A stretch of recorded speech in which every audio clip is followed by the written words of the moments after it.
마태복음 16장 21절 24절 말씀 우리 한 목소리로 같이 합독하겠습니다. 시작. 이때로부터 예수 그리스도께서 자기가 예루살렘에 올라가 장로들과 대제사장들과 서기관들에게 많은 고난을 받고 죽임을 당하고 제3일에 살아나야 할 것을 제자들에게 비로소 나타내시니 베드로가 예수를 붙들고 항변하여 이르되 주여 그리 마옵소서 이 일이 결코 주께 미치지 아니하리이다. 예수께서 돌이키시며 베드로에게 이르시되 사탄아 내 뒤로 물러가라. 너는 나를 넘어지게 하는 자로다. 내가 하나님의 일을 생각하지 아니하고 도리어 사람의 일을 생각하는도다 하시고 이에 예수께서 제자들에게 이르시되 누구든지 나를 따라오려거든 자기를 부인하고 자기 십자가를 지고 나를 따를 것이니라. 아멘. 한번 따라하시겠습니다. 나를 따라오려거든. 여러분 메타버스라고 들어보셨을 거예요. 메타버스는 제3차원의 이 가상 세계를 말하는데 이 추상과 이 상상 그리고 가상의 메타와 현실 세계의 그 유니버스의 합성어예요. 합성. 그래서 3차원의 가상 세계. 코로나 이후에 이 가상 공간에서 서로 만남도 가지고 그리고 서로 소통을 하고 또 정보를 공유하는 그 대표적인 것이 페이스북, 트위터, 그리고 인스타그램, 그리고 여러분이 너무 잘 아는 유튜브. 여기서 가장 큰 자랑거리가 무엇인지 아십니까? 바로 팔로워예요. 팔로워. 얼마나 많은 사람들이 따르고 있는가? 얼마나 많은 사람들이 추종을 하고 있는가? 얼마나 많은 사람들이 팬으로 그리고 얼마나 많은 사람들이 관심을 갖고 구독하고 있는가가 중요한 거죠. 이것이 그들의 자랑거리입니다. 그러면 인류 역사에 세계 역사를 통틀어 인류 역사에 최고의 팔로워를 가장 많이 보유하신 분이 누구일까? 바로 예수님이시라는 거죠. 예수님이 가장 많은 팔로워를 보유하고 있어요. 이런 성경은 창세기부터 요한계시록까지 있잖아요. 창세기부터 요한계시록까지 기록되어져 있지만 이 성경은 예수님에 대해서 말하고 있어요. 구약은 오실 메시아 예수님에 대해서, 신약은 오신 메시아 예수님에 대해서, 그리고 다시 오실 메시아 예수님에 대해서 말하고 있습니다. 특별히 사복음서 마태, 마가, 누가, 요한 이 사복음서는요, 사복음서의 가장 핫한 인물이 누굽니까? 바로 예수님이세요. 그 예수님에 대해서 기록이 많이 되어 있어요. 그리고 특별히 예수님은 가시는 곳곳마다 인산이례를 이뤘어요. 가시는 곳곳마다 많은 군중들이 구름 때 벌떼처럼 모여들었으면 알 수가 있어요. 그리고 예수님 교회 가시는 곳곳마다 많은 사람들이 인산이례를 이루고 구름 벌떼처럼 사람들은 모여들었을까? 예수님 하신 일이요 절대로 평범한 일이 아니었어요. 인간 세상에서 상상할 수도 없는, 그리고 흉내낼 수도 없는 기상천외한 것들, 초자연적인 기적을 행하셨습니다. 오병이의 기적을 행하시고요, 죽은 자를 살리시고요, 바람과 파도를 잠잠케 하신 예수님. 그래서 예수님을 따르는 무리들 굉장히 많았어요. 특별히 오늘 본문 말씀에 보면 마태복음 16장의 배경, 그 배경을 보면 예수님께서 제자들에게 물었어요. 이 사람들이 인산이를 이루면서 정말로 많은 사람들이 나를 따르고 있는데 이 사람들을 나를 어떻게 생각하고 있을까? 우리 예수님 이것이 궁금했던 거였어요. 그래서 제자들에게 물었습니다. 저 사람들이 나를 누구라고 하느냐? 거기에 대해서 성경은 마태복음 16장 13절부터 기록하고 있는데 우리 같이 한번 읽어보겠습니다. 시작. 예수께서 빌립보 가이사랴 지방에 이르러 제자들에게 물어 이르되 사람들이 인자를 누구라 하느냐. 이르되 더러는 세례 요한, 더러는 엘리야, 어떤 이는 예레미야나 선지자 중에 하나라 하나이다. 이르시되 너희는 나를 누구라 하느냐. 시몬 베드로가 대답하여 이르되 주는 그리스도시요 살아계신 하나님의 아들이시니이다. 예수께서 대답하여 이르시되 바요나 시몬아 내가 복이 있도다. 이를 내게 알게 하니는 혈육이 아니요 하늘에 계신 내 아버지시니라. 아멘. 주님께 두 가지 물으세요. 사람들이 나를 누구라 하느냐. 그럼 너희는 나를 누구라 하느냐. 사람들이 나를 누구라 하느냐. 그래서 많은 사람들이 뭐 세례 요한이다, 뭐 엘리야다, 더러는 또 예레미야다, 선지자 중에 한 사람이다. 정말 굉장히 높이 평가는 했지만 예수님은 만족하지 않습니다. 예수는 만족할 수 없어요. 왜냐하면 그 많고 많은 선지자들, 성경의 구약에 기록되어진 많고 많은 선지자들이 목에 핏대를 세우면서 죽을 가루고 하면서 그들의 순교를 당하면서까지도 다 이 땅에 오실 인류를 구원하신 메시아가 이 땅에 오실 것이다. 그분이 바로 예수님이에요. 근데 많고 많은 사람들은 예수님을 그냥 선지자 중에 한 사람이라고 생각하니까 예수님 거기에 만족할 수 없는 거예요. 그래서 우리 예수님께서 다시 되묻습니다. 제자들에게. 그러면 너희는 나를 누구라 하느냐. 그때 베드로가 정답을 얘기해요. 베드로가 뭐라고 얘기합니까? 주는 그리스도시요 살아계신 하나님의 아들이시니이다. 할렐루야. 한번 고백하게. 주는 그리스도시요 살아계신 하나님의 아들이시니이다. 이 정답을 얘기했어요. 우리 예수님 너무 흡족해요. 너무 만족해요. 그런데 예수님께서 베드로에게 바요나 시몬아 내가 복이 있도다. 근데 이것을 알게 한 것은 내 혈육이 아니다. 내 아버지께서 내게 알려준 거다. 왜 이렇게 말했을까요? 왜냐하면 예수님께서 분명히 정답을 말했으면 베드로는 자기 나름대로의 예수님의 칭찬을 기대했을 거예요. 예수님께서 막 감동하시고 막 칭찬을 해주시고 기대했는데 그 기대와는 다르게 예수님의 바요나 너는 복이 있어. 그러나 이것을 알게 한 것은 혈육이 아니야. 누가 가르쳐 준 것이 아니라 내 아버지께서 알게 하신 거야. 만약에 이것을 예수님이 말하지 않고 너 잘났다, 너 뛰어나다, 어떻게 알았어?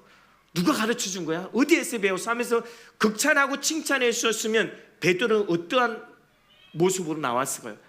잘난 척 했겠죠. 자기 자랑을 했겠죠. 자기 영적인 교만 자아도취에 빠져가지고 뽐내고 목에 힘주고 예수님께 칭찬받았다고 영적 교만에 빠져가지고 잘난 척 했을 거예요. 그날 예수님이 미연해하시고 예수님은 항상 따르는 백성의 겸손을 원하셨습니다. 그래서 이것을 알게 한 것은 혈육이 아니다. 내 아버지께서 그것을 알게 하셨다. 하늘에 계신 내 아버지시니라. 그리고 난 이후에 예수님이 처음으로 제자들에게 무슨 말씀을 하시냐? 자기 자신이 십자가에 죽을 것을 말하고 있어요. 처음 한 얘기예요. 내가 이제 죽을 것이다. 십자가에. 제자들은요, 예수님의 이 말을 듣고 천천병력 같은 소리였어요. 정말 이 기가 막힌 예수님의 말씀이에요. 예수님의 제자는 멘붕에 빠졌어요. 멘붕에. 정말 있을 수가 없는. 왜냐하면 그것은 제자들이 기대했던 말이 아니었거든요. 예수님의 제자를 예수님 왜 따랐습니까? 예수님의 제자들은 예수님과 동상이몽이에요. 그들은 강력한 군주를 원했어요. 강력한 지도자.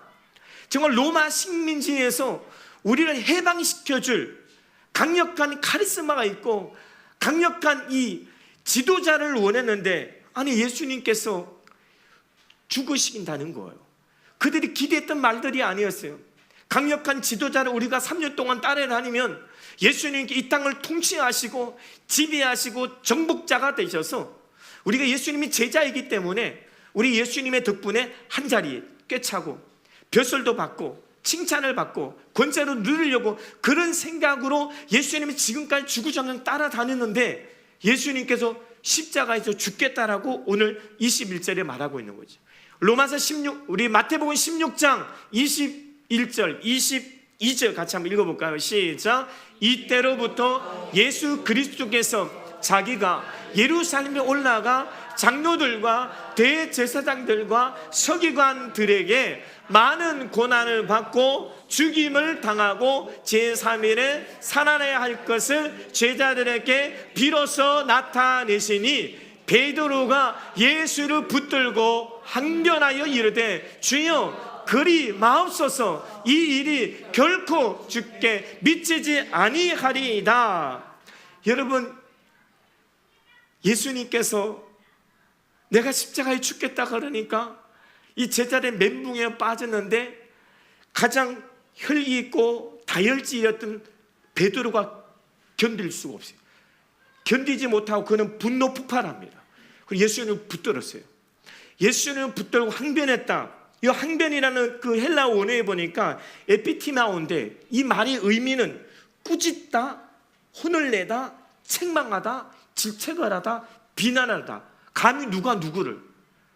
여러분, 베드로가요 예수님을 붙들고 혼내고 꾸짖고 책망하고 비난했다는 것은 무엇입니까? 그냥 붙든 것이 아니에요. 예수님 멱살을 붙드는 거예요. 예수님 멱살을 붙들면서 막 혼내고 꾸짖고 비난하고 질책을 하는 그러한 모습. 그런데 우리 예수님은 이러한 베드로의 손을 뿌리치고 말합니다. 뭐라고 얘기합니까? 사탄아 내 뒤로 물러가라. 사탄아 내 뒤로 물러가라. 그리고 우리 예수님은 정말로 이 성경에서 기독교 역사의 가장 유명한 말을 하십니다. 그것이 오늘 본문 16장 24절 말씀인데 우리 24절 말씀 같이 읽겠습니다. 시작. 이에 예수께서 제자들에게 이르시되 누구든지 나를 따라오려거든 부인하고 자기 십자가를 지고 나를 따를 것이니라. 아멘. 우리 예수님께서요 처음에 12제자를 선택하고 부르실 때 12제자를 선택하실 때 딱 한마디로 하셔요. 나를 따르라. 나를 따라 한마디 말씀하셨어요. 그리고 제자들은 12명의 제자는 예수님의 나를 따르라 한마디 말에 다 주님을 따랐어요. 3년 동안 따라다녔어요. 그런데 지금은 오늘 마태복음 16장 24절의 말씀에는 그냥 따르는 것이 아니라 이제는 전에와 다르게 조건이 있어요. 예수님을 따르기 위해서는 두 가지 조건이 있는데 그 첫 번째 조건이 자기를 부인해야 돼요. 그 두 번째 조건이 자기 십자가를 져야 돼요. 한번 따라해. 자기를 부인하라.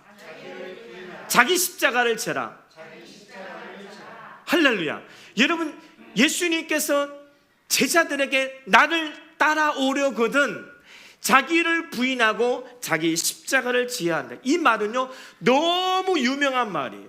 이거는 그리스도인뿐만 아니라 크리스찬뿐만 아니라 불신자들도 한 번쯤은 들어봤어요.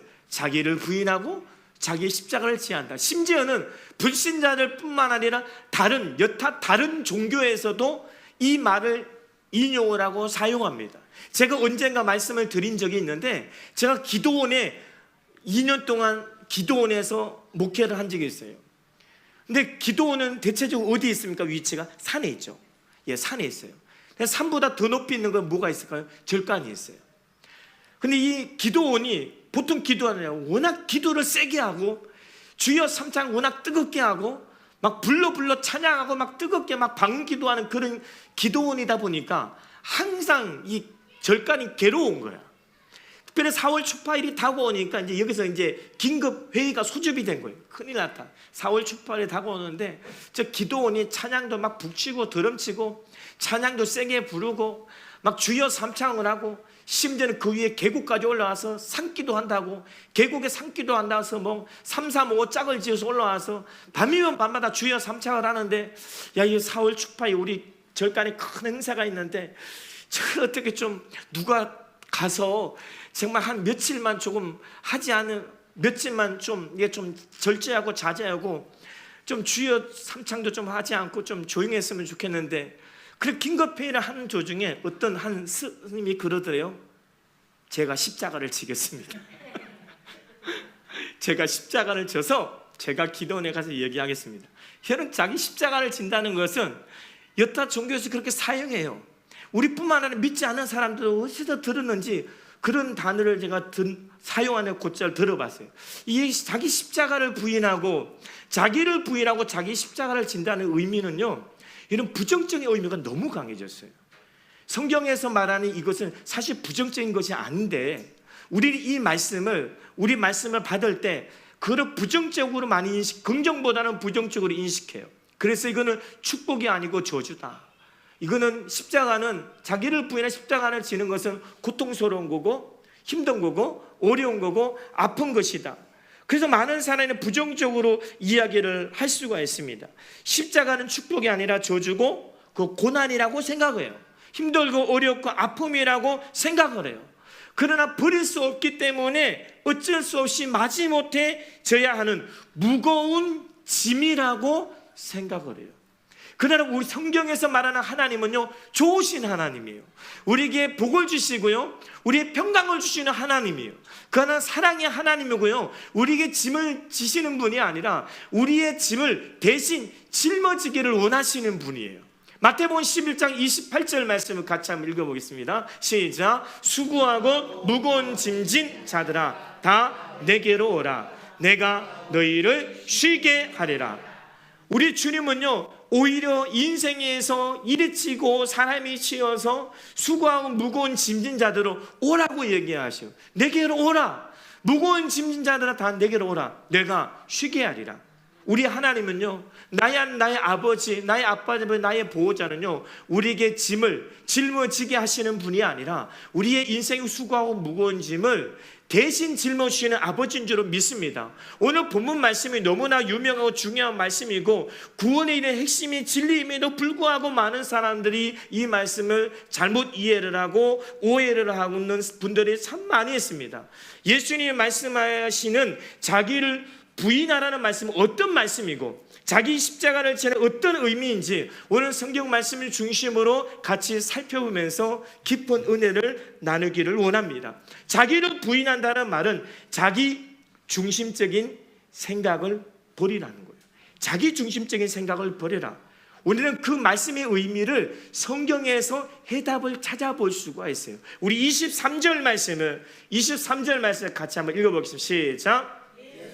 돌이키시며 베드로에게 이르시되 사탄아 내 뒤로 물러가라. 너는 나를 넘어지게 하는 자로다. 내가 하나님의 일을 생각하지 아니하고 도리어 사람의 일을 생각하는도다 하시고. 아멘.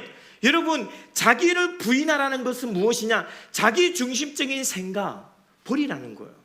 자기 중심적인 태도 버리라는 거예요.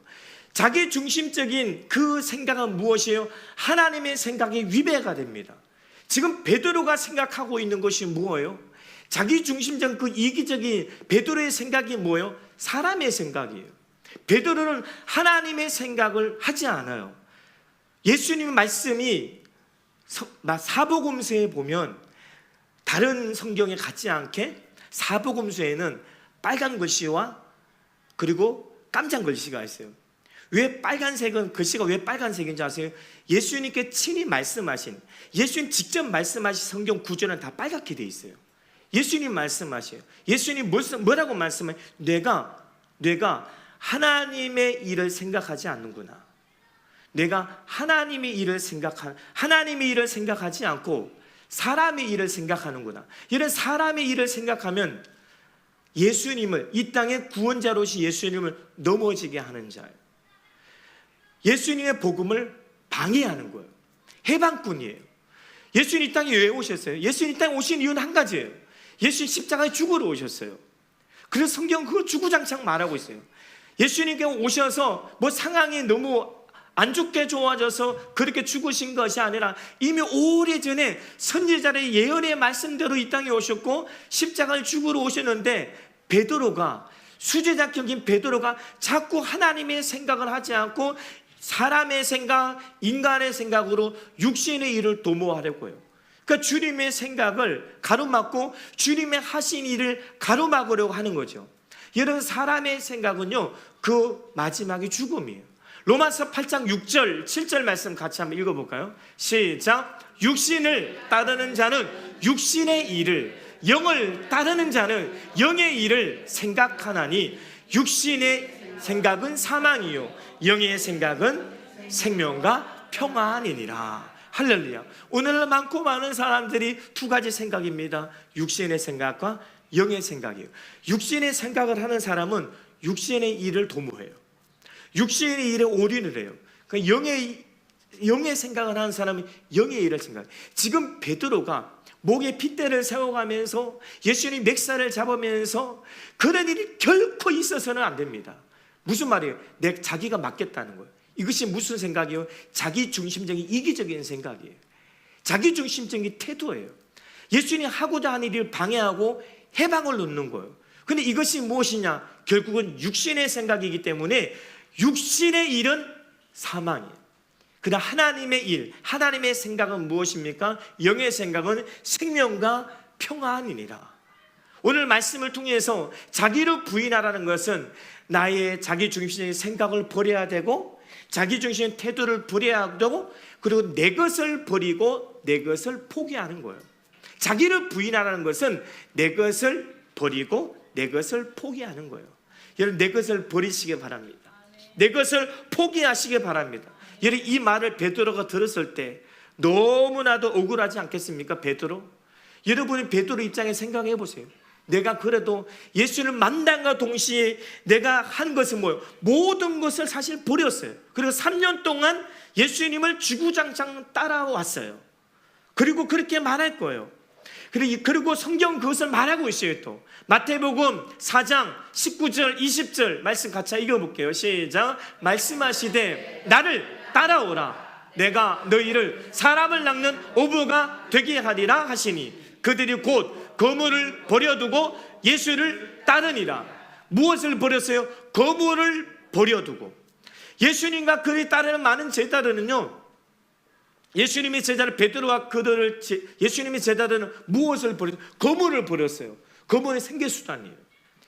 굶어 죽을 수 있어요. 버린다는 것은 생계고 밥 버리고 그거를 버리면 굶어 죽을 수도 있는데 예수님 말씀 한마디 나를 따르라.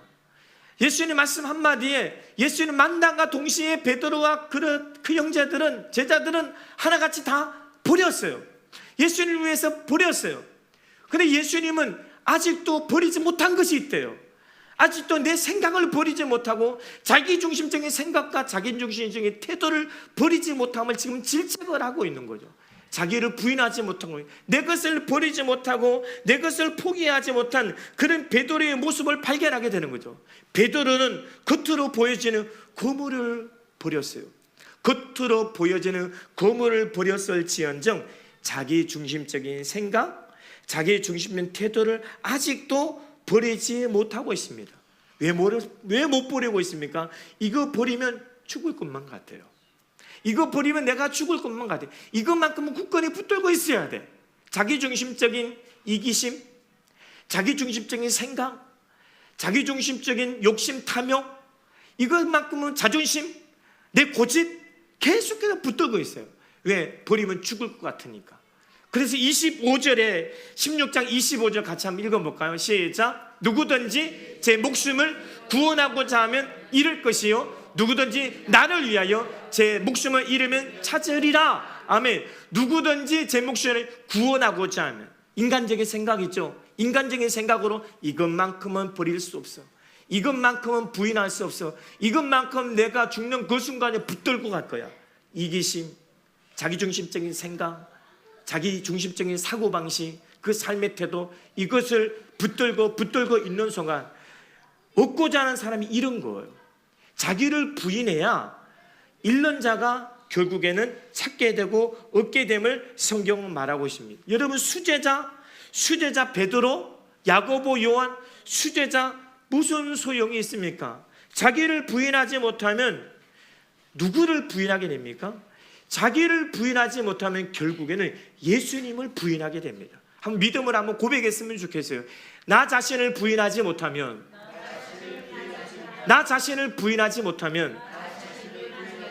예수님을 부인하게 된다. 여러분, 진리 아닙니까?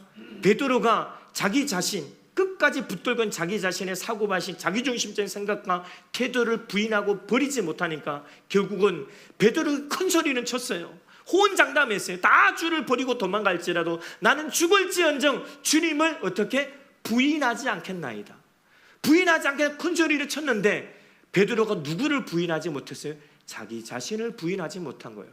자기 자신을 부인하지 못하니까 결국은 베드로가 누구를 부인합니까? 예수님을 부인하는 거죠. 이런 수제자 소용이 없어요. 수제자라도 자기를 부인하지 못하면 아무런 소용이 없습니다.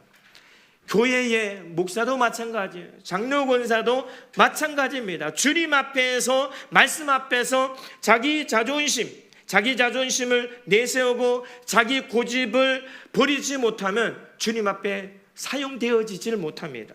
정말 오랜만에 산기도를 갔잖아요.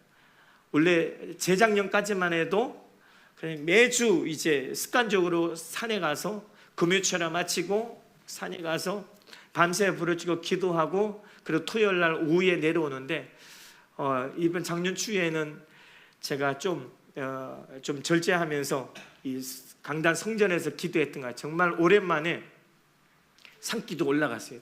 아주 산에 가니까 아직도 춥긴 춥더라고요. 새벽 공기가 차고. 근데 새벽 산기도 가서 정말로 이제 이 말씀을 오늘 본문 말씀 마태복음 16장 21절부터 24절 5절까지 이 말씀을 막 묵상하는데요. 너무 괴로운 거예요. 말씀을 묵상하면서 밤새워 기도하면서 무슨 기도했냐? 기도 제목이 많은데 이번 산기도 가서는 그냥 밤새 회개 기도만 한 것 같아요. 말씀을 묵상할 때마다 이 말씀이 내게 얼마나 찔리든지요. 말씀이 찔려가지고 괴로워서 견딜 수가 없는 거예요. 말씀을 전하는 목사가 됐는데도 불구하고 아직도 내 안에 옛사람의 옛 습관에 옛 사고방식이 아직도 내 안에 막 꿈틀거리고 있는 거예요. 내 안에 살아있는 나 자신을 보게 된 거예요.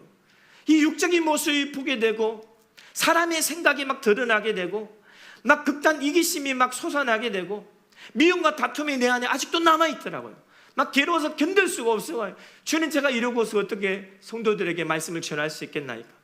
밤새 울며 불며 회개하면서 부르짖고 기도하고 왔는데 그래서 새벽에 되니까 내 기도와 내 눈물을 내가 받았노라. 주님 마음에 감동을 주시더라고요. 여러분, 우리가 자기 십자가를 부인하지 못하면 목사 소용이 없어요.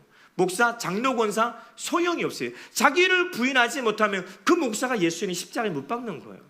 오늘 말씀 21절에 마태복음 16장 21절에 누가 예수님을 고난 당하게 하고 누가 예수님을 죽입니까? 장로들 아니에요? 장로들? 대제사장이 뭐예요? 목사들 아닙니까? 교회 중직자들 아니에요? 신앙생활 오래 한 사람들, 30년 40년 한 사람들. 그래서 성경은 먼저 된 자가 나중될 것이다. 나중된 자가 먼저 될 때가 올 것이다. 무슨 말입니까? 우리 영적 교만에 빠져서는 안 돼요. 하나님의 말씀을 들을 때 하나님의 말씀은 누구에게 주는 말씀이에요? 하나님의 말씀은 내게 주는 말씀으로 아멘, 하나님께 영광 돌리는 저와 여러분이 되어야 될 줄로 믿습니다. 16세기 독일의 마르틴 종교개혁자 마르틴 루터가 그런 말을 했어요. 성경은 지식서가 아니라 그랬어요. 성경은 변화를 위한 책이라고 했어요. 변화를 위한 책. 그래서 100명의 사람이 있지만 99명은 한 명의 성경책을 보고 99명은 변화된 그 사람을 통해서 하나님의 말씀을 읽는다 그래요. 그리고 또 추가로 무슨 말을 했냐? 많고 많은 사람들이 성전에 들어와서 예배를 드린대요. 근데 예배를 드리는데 다른 사람을 위해서 예배를 드린대요. 무슨 말입니까? 하나님 말씀하셔요. 그런데 말씀을 들으면서 이 말씀은 김집사에게 주는 말씀이구나. 이것은 이장로에게 주는 말씀이구나. 이 말씀은 박집사에게 주는 말씀이야. 아니, 어떻게 하나님이 자기에게 말씀하고 있는데 다른 사람을 위해서 예배를 드리고 있어요. 하나님 누구에게 주는 말씀이 내게 주는 말씀이야. 하나님 계속해서 말해요. 나에게 회개하라, 회개하라, 회개하라. 천국이 가까이 왔느니라. 서로 용납하고 서로 사랑하고 다툼, 분쟁, 미움, 시기질을 버리고 내가 너에게 중요해 화목해 하는 직분이야. 하나님 계속해서 나에게 얘기해요. 오늘 마태복음 16장 21절 24절의 말씀, 24절의 진리의 말씀, 자기를 부인하고 자기중심적인 또 이 사고방식 옛사람의 그러한 자기의 생각과 그 태도를 버리라고 주님 내게 말씀하시는 거예요. 근데 사람들은 어떻게 들어요? 이 말씀은 저지사에게 주는 말씀이야. 이 말씀은 뭐 누구에게 주는 말씀, 이렇게 듣는다는 거죠. 여러분, 하나님의 말씀을 내게 주는 말씀을 듣게 되시기를 주님의 이름으로 축복합니다. 내게 주는 말씀이에요. 그런 말씀을 들으면 그 말씀이 어떻게 해요? 달달합니까? 쓴 말씀도 있잖아요. 쓰디 쓴 말씀이 있어요. 쓰디 쓴 말씀이 내게 들어올 때 그건 축복이에요. 내게 주는 말씀 내가 듣고 내가 회개해야 돼요. 오늘 21절의 말씀을 장로들이 문제 아닙니까? 대제사장 말씀을 전하는 목사가 문제 아닙니까? 그리고 그 따르는 바리새인 사두개인들, 교회 중직자들이 문제 아니에요? 여러분, 교회에 큰 문제 일으키는 사람이 일반 성도든가요? 평신도든 교회에 큰 문제, 그런 파급 영향력도 없어요. 교회를 흔들어 놓고 교회 근간을 무너뜨리고 뿌리 흔들어 놓는 것은요, 말씀을 전하는 목사가 문제예요. 장로가 문제예요. 중직자들은 문제예요. 내가 권사라고 교만할 필요도 없어요. 내가 장로라고 교만할 필요 그들먹거리고 없어요. 우리는 지극히 낮아져야 돼요. 지금 베드로의 모습에 그 모습이 있는 거예요. 자기중심적인 생각, 육신의 생각, 사람의 생각, 사망을 가져는 그 생각을 가득 차고 있는 거예요. 간절히 바라고 원하기는 저와 예수님 온전히 따르기 위해서는 자기 자신을 부인해야 될 줄을 믿습니다. 나를 부인하고 나의 십자가를 누가 져야 된다? 내가 져야 되는 거예요. 이런 십자가는 예수님께서 감당해야 될 사명이에요. 그럼 자기 십자가는 뭐예요? 자기 십자가는 내가 감당해야 될 사명이에요. 누구한테 떠넘길 수 있습니까? 피할 수가 없어요. 그래서 사탄 마귀는 계속해서 우리를 정죄하고 비판하고 판단합니다. 이런 마귀, 사탄 마귀, 예수님께 뭐라고 얘기해요? 사탄아, 내 뒤로 물러가라. 누구한테 얘기하는 거예요? 주님, 제가 수제자예요.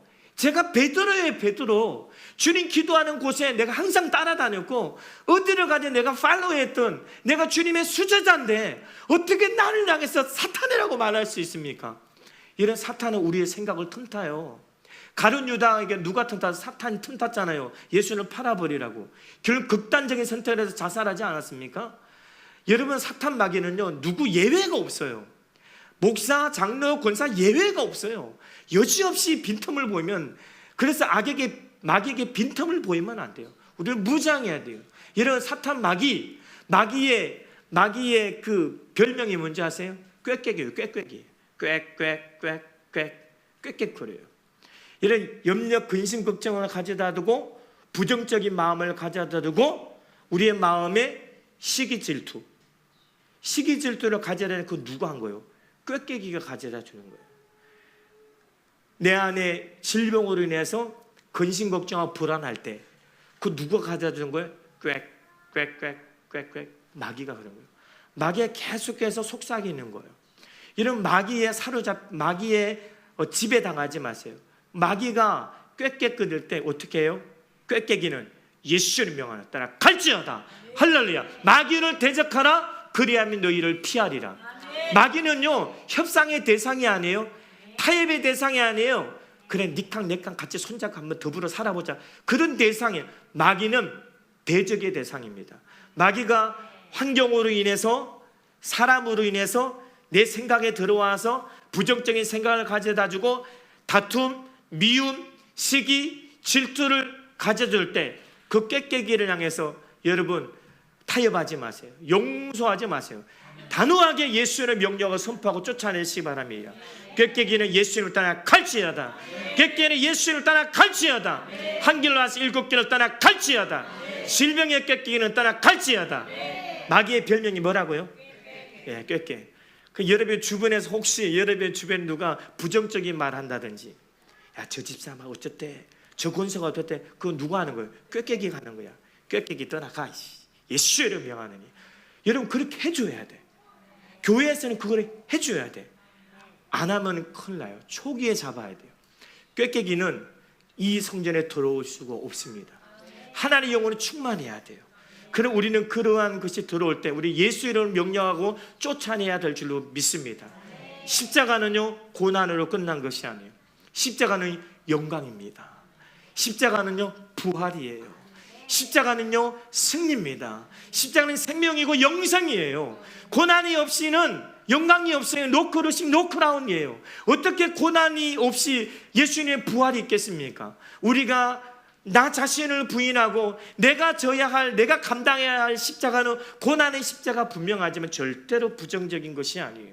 고난으로 끝나는 것이 아니에요. 그 십자가를 우리가 감당할 때 그 십자가는 생명의 십자가, 승리의 십자가, 영광의 십자가, 부활의 십자가가 될 줄로 믿습니다. 로마서 8장에 보면 우리는 자녀래요. 자녀이면 하나님의 상속자예요. 하나님의 상속자는 그리스도와 함께 영광을 받기 위해서 무엇을? 고난도 함께 받아야 할지니라. 로마서 8장 17절 18절 말씀 같이 한번 읽어볼까요? 시작. 자녀이면 또한 상속자 곧 하나님의 상속자요 그리스도와 함께한 상속자니 우리가 그와 함께 영광을 받기 위하여 고난도 함께 받아야 할 것이니라. 생각하건대 현재의 고난은